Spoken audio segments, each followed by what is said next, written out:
आगाज करेंगे कुछ अहम और बड़ी खबरों के साथ। उत्तर प्रदेश के लखनऊ में नेताजी सुभाष चंद्र बोस की जयंती पर मुख्यमंत्री योगी आदित्यनाथ ने कहा है कि नेताजी हर भारतीय के लिए साहस, त्याग और अडिग राजभक्ति की प्रेरणा है। हजरतगंज स्थित नेताजी सुभाष चौक पर आयोजित कार्यक्रम में मुख्यमंत्री ने उन्हें आज़ादी के महानायक बताते हुए श्रद्धांजलि अर्पित की। उन्होंने कहा कि देश विरोधी ताकतों के सामने नहीं झुकने का संकल्प नेताजी की सबसे बड़ी लीगेसी है, जो आज भी राष्ट्र को दिशा देती है। उनका विराट व्यक्तित्व हर भारतीय को प्रभावित करता था। भारत के अंदर हो या भारत के बाहर, उन्होंने भारत की आजादी के लिए जो योगदान किया, उनका एक एक शब्द अपने आप में आजादी के आंदोलन का मंत्र बन गया। याद करिए ना, जिन्होंने उस समय कहा था, भारतवासियों का आह्वान किया था कि तुम मुझे खून दो, मैं तुम्हें आजादी दूंगा। ये भारत की आजादी का एक मंत्र बन गया। उनका उद्घोष दिल्ली चलो का आज भी हर भारतीय को प्रेरित करता है।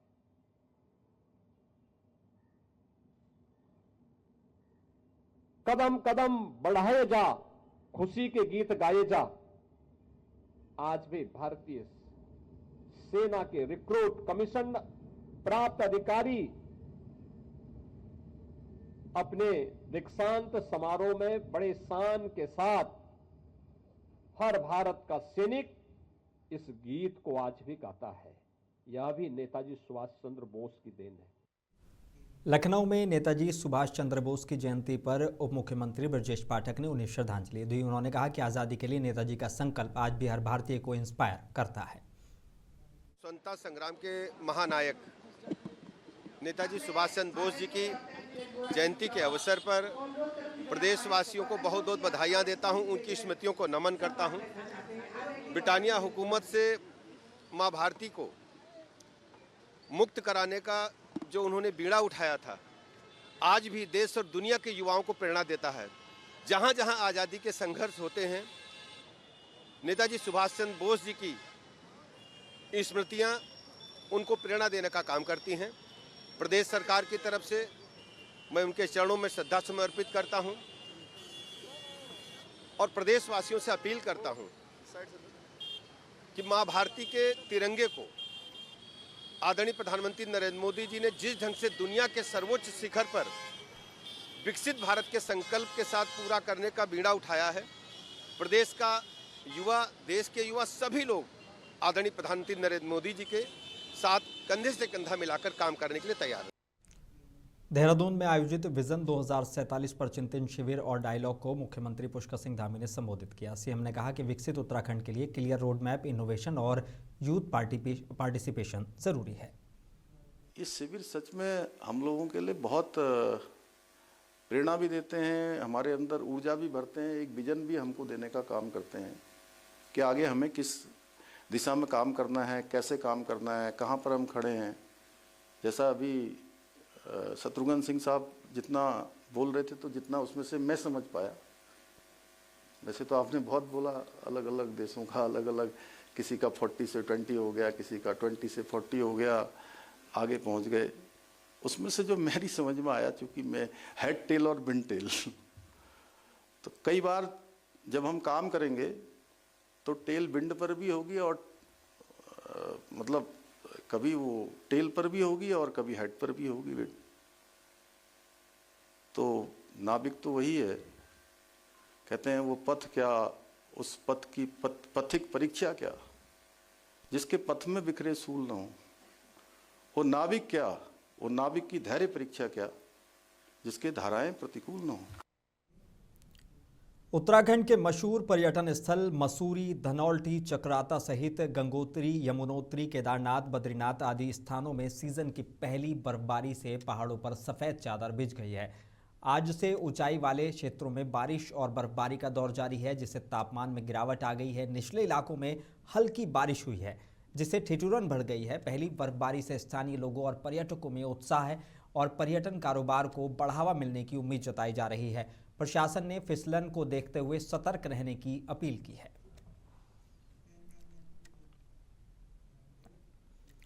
उत्तर प्रदेश के लखनऊ में जनसुनवाई के दौरान नगर विकास और ऊर्जा मंत्री ए.के. शर्मा ने बिजली विभाग में भ्रष्टाचार पर सख्त एक्शन लिया है। अमरोहा की शिकायत पर रिश्वत मांगने के मामले में एक लाइनमैन की सेवा समाप्त कर दी गई, जबकि जेई को निलंबित किया गया। मंत्री ने दो टूक कहा, घूसखोरी और लापरवाही बर्दाश्त नहीं होगी, जीरो टॉलरेंस नीति जारी रहेगी। एक आपके अमरोहा जिले का बड़ा गंभीर मामला हमारे सामने आया है। ये अमरोहा जिले का, और उसमें सिंपल कनेक्शन देने के लिए पहले संविदा कर्मी ने पैसे मांगे। फिर ये जेई और एक्सीएन के पास गए तो एक्सीएन ने कहा कि भाई मैं तो 25 लाख रुपया घूस दे करके यहाँ पोस्टिंग पाया हूँ, तो हमारी वसूली कैसे होगी, तुम नहीं दोगे तो। मतलब नीचे से लेकर ऊपर तक का पूरा तंत्र जो है वो भ्रष्टाचार में लिप्त है। ठीक है, एक छोटा सा कनेक्शन देने के लिए एक आदमी को यहाँ तक आना पड़ा। हाँ, और पैसे के बिना तो तुम कुछ भी कर लो, कहीं भी चले जाओ, पैसे के बिना हम कनेक्शन नहीं देंगे, ऐसा आपके कर्मचारी बोल रहे हैं। तात्कालिक संविदा वाले को निकालिए और रेगुलर वालों को सस्पेंड करिए। ठीक है, तो आज ही एक्शन हो जाना चाहिए। मैं भिजवा रहा हूँ, डिटेल भेज रहा हूँ। उत्तर प्रदेश के मुरादाबाद से न्यायपालिका की स्वतंत्रता से जुड़ा गंभीर मामला सामने आया है। संभल के मुख्य न्यायिक मजिस्ट्रेट के अचानक ट्रांसफर के विरोध में the bar association and library Moradabad ने जनरल हाउस बैठक कर कड़ा एतराज जताया। अधिवक्ताओं ने कहा कि न्यायिक आदेश के तुरंत बाद तबादला बेहद चिंताजनक है और इससे न्यायपालिका की निष्पक्षता और गरिमा पर असर पड़ता है। बार एसोसिएशन ने इलाहाबाद हाईकोर्ट के मुख्य न्यायमूर्ति को ज्ञापन भेजने और अवमानना कार्रवाई की मांग की है। आज हमने संभल वाले मसले में जनरल हाउस बुलाया था, और जनरल हाउस का आह्वान हमने इसलिए किया गया था कि जो माननीय उच्च न्यायालय की ट्रांसफ़र लिस्ट आई है और जो मैसेज समाज में गया कि वहाँ के सीजेएम महोदय ने सीओ और इंस्पेक्टर के खिलाफ रिपोर्ट दर्ज करने का कोई आदेश पारित किया था, उसके 11 दिन के अंदर उनको ट्रांसफ़र कर दिया गया, जिसका समाज में संदेश ये गया कि शायद सीओ साहब के खिलाफ एफआईआर का ऑर्डर दर्ज करने के कारण सीजेएम साहब का ट्रांसफ़र किया गया है। और ये इस बात से भी स्पष्ट है कि ये 11 दिन के अंदर कर दिया गया। ये ज़रूर है कि अपनी फेस सेविंग के लिए उसमें 14 या 13 जजेस के नाम और जोड़े गए हैं, लेकिन हम ये जानते हैं कि ये समय कोई ट्रांसफ़र्स का नहीं है, ना कोई प्रमोशन की लिस्ट है ना ट्रांसफ़र की लिस्ट है। ये जो रेगुलर ट्रांसफर्स होते हैं ये अप्रैल मई में होते हैं, मार्च के बाद होते हैं फिलहाल। मुजफ्फरनगर के शाहपुर थाना इलाके के गांव तावली स्थित मदरसा दारुल उलूम हुसैनिया में सालाना जलसा और दस्तारबंदी कार्यक्रम का आयोजन हुआ। इस दौरान दीनी तालीम पूरी करने वाले 54 छात्रों की दस्तारबंदी की गई। मुख्य अतिथि पंजाब के शाही इमाम मौलाना मोहम्मद उस्मान रहमानी ने छात्रों को सम्मानित करते हुए मोहब्बत, भाईचारे और शिक्षा में सेकेंड चांस देने का पैगाम दिया। आज जामिया हुसैनिया तावली के सालाना जलसे में आया। इस मदरसे का संग बुनियाद जब 1950 में रखा गया तो मेरे बड़े दादा महान स्वतंत्रता सेनानी रईस-उल-अनवार मौलाना हबीब लुधियानवी इसका नींव पत्थर मौलाना मदनी रहमतुल्लाह अलैह के साथ रखने के लिए आए थे। आज इसको तनावर दरख्त बना देख के खुशी हुई और मैं मुबारकबाद देता हूँ इंतज़ामिया को। लेकिन इसके साथ एक बात ये कहना चाहता हूँ कि जो लोग शिक्षा के मैदान में लगे, चाहे वो कोई भी हैं, मुसलमान या हमारे दूसरे भाई, उनसे कहना चाहता हूं कि जो बच्चे शिक्षा में पिछड़ते हैं तो अक्सर जो बड़े संस्थान हैं शिक्षा में पिछड़ने वाले बच्चों को दाखिला नहीं देते। तो मैं ये कहना चाहता हूं कि कामयाब को तो सब कामयाब करते हैं, जो पिछड़ रहे हैं उनकी बाजू पकड़नी ज़्यादा ज़रूरी है। तो इसलिए वो अपने अपने संस्थानों में, अपने इदारों में, कॉलेजों में, स्कूलों में उन पिछड़े हुए बच्चों को जो पढ़ाई में पीछे रह जाते हैं तो उनको भी आगे लाने के लिए, उत्साहित करने के लिए कोई ना कोई प्रोग्राम शुरू करें। अयोध्या पहुंचे योग गुरु बाबा रामदेव ने आश्रम में योग शिविर चलाया और रामलला के दर्शन का संकल्प जताया। उन्होंने कहा, अयोध्या सनातन का पवित्र तीर्थ है और रामत्व, कृष्णत्व, हनुमत्व की प्रतिष्ठा जन जन में होनी चाहिए। प्रयागराज के शंकराचार्य विवाद पर उन्होंने अपील की कि तीर्थ स्थलों पर किसी भी तरह का विवाद नहीं होना चाहिए, क्योंकि संतों का मार्ग अहंकार नहीं समरसता है। भगवान राम हमारे प्राण हैं, वो हमारी मर्यादा है, वो परात्पर ब्रह्म है, वो हमारे आन बान स्वाभिमान है। और ये राम का काल है, ये सनातन का काल है, ये भारत का कालखंड है जहां भारत अपने संपूर्ण सामर्थ्य के साथ आगे बढ़ रहा है।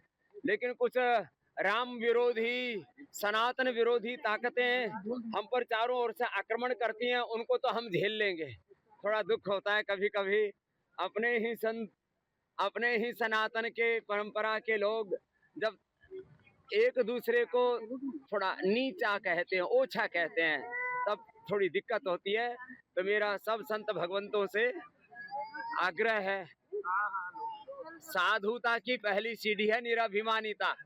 निराभिमानिता के साथ सब आगे बढ़े और भारत को संपूर्ण सामर्थ्य के साथ इतना समृद्ध बनाए, इतना परम वैभवशाली बनाए, पूरी दुनिया भारत के पीछे पीछे चले, यही हमारी शुभकामनाएं हैं।